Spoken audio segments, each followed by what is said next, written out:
ચલો વિદ્યાર્થી મિત્રો, આજનું ઉખાણું સાંભળવું છે?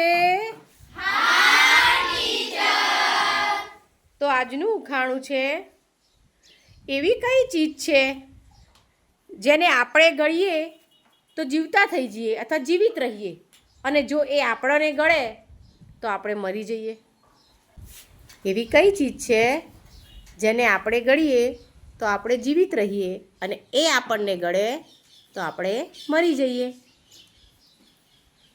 ચેતન? અજગર. ના, અજગર નહીં આવે બેટા. વનરાજ? ગોળી. ગોળી તો ક્યાંથી આવશે? ગોળી આપણને ના ગળે ને. ખ્યાલ આવ્યો? આરતી?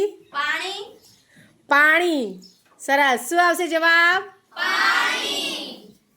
પાણી આપણે પીએ છીએ તો જીવતા રહીએ છીએ, અને વધારે વરસાદ આવી જાય, ફૂલ પાણીથી બધું ભરાઈ જાય તો પાણીમાં આપણે તણાઈ જઈએ તો આપણે મરી જઈએ.